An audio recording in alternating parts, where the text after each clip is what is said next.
If you watched PBS Kids at some point in the 2000s, there's a chance at some point in that time period that you have watched or at least heard of Caillou. If by some chance you don't know what it is, you're pretty lucky, as I will give you a synopsis. Caillou is a Canadian children's cartoon and ran from 1997 to 2010. The show's main protagonist is a 4-year-old bald-headed boy named Caillou, and it details his everyday life of his family and friends. If you want my opinion on the show, I'll tell you that I find it cringeworthy and annoying. Especially the episode with the circus. Then again, the show's age demographic is for very young kids.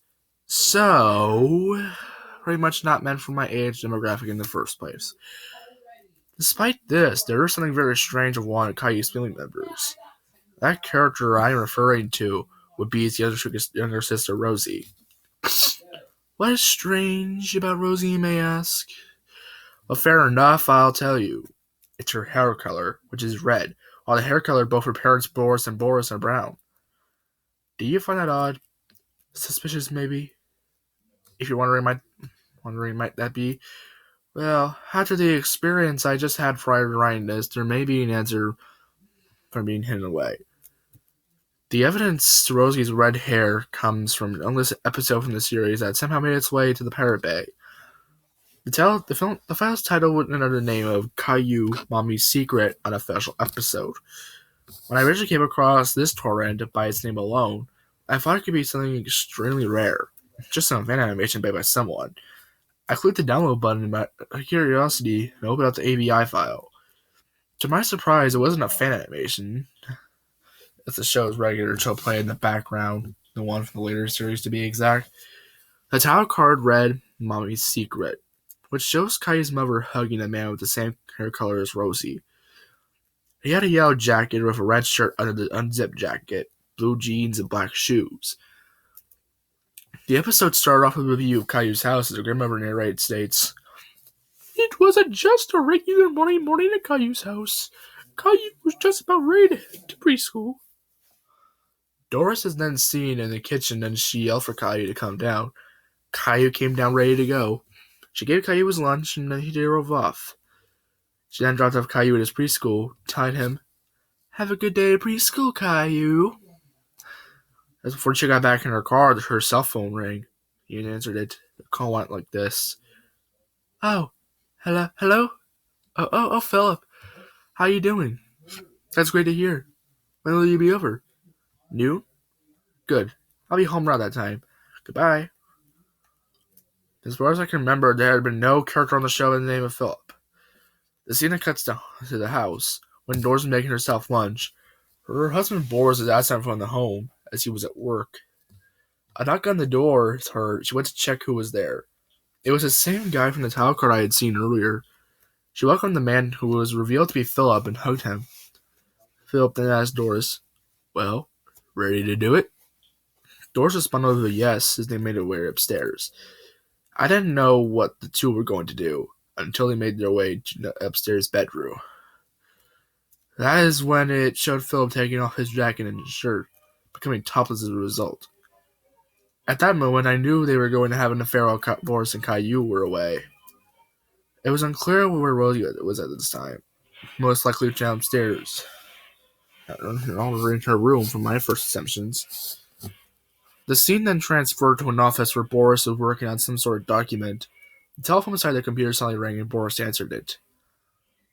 It was from Caillou's teacher, Miss Martin. Boris's phone call went like this. "Hello? Oh, hey, Miss Martin. Is Caillou okay?" "What? He threw up? Okay, I'll be there to pick him up shortly. Bye." Boris went to his boss, a man in his late 1960s, had explained that his son had vomited while at preschool and needed to be picked up. Feeling sympathetic to his cause, he then dismissed Boris. No one made way to the preschool to pick up an ill-feeling Caillou. After picking him up, Boris asked Caillou, "So, what happened, Caillou?" Caillou responded, "Well, just after having my lunch, my tummy felt strange, and I went to the bathroom before I threw up." Boris responded with, "Oh dear, Must be boys' food, boys' names, I suppose. Then they arrive home, where Boris asks for Doris. She didn't respond. As he entered the living room, however, he heard a faint moaning sound from what comes to come from upstairs. A suspicious look creeped across Boris's face, and he went out to the bedroom. When he entered, his expression changed from suspicion to that of Nick. Oh boy, where the hell did I go? Oh, right. His expression changed from suspicion to that of a mixture of shock and disgust. Now he saw his wife and Philip doing it under the covers. Boris's expression changed again, this time to that of anger. He then ran onto the bed where he kicked Philip in the face with a left rib, causing him to fall to bed. For a second it showed Philip naked behind him, of course. Philip hit the ground quite hard, and his nose even blooded a bit. And angry Boris pointed at Philip, demanding his body, his name, and what he was doing with his wife. Philip then got back up, not toward his naked body, of course. I told Boris who was cucking him out. When he said that, I just burst out laughing.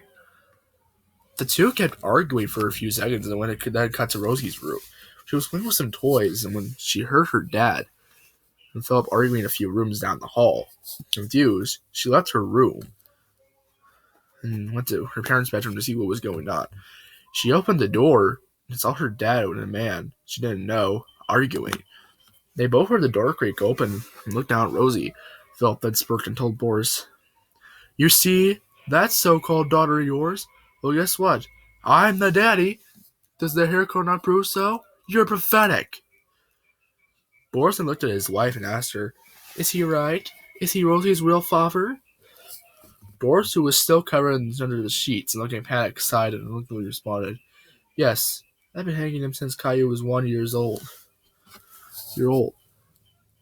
Philip, who addressed himself back up at this point, tried to escape, but Boris grabbed him by his shirt's collar and threatened Philip with, "Listen, if I ever see you do this property again, it'll be the last thing we will ever do.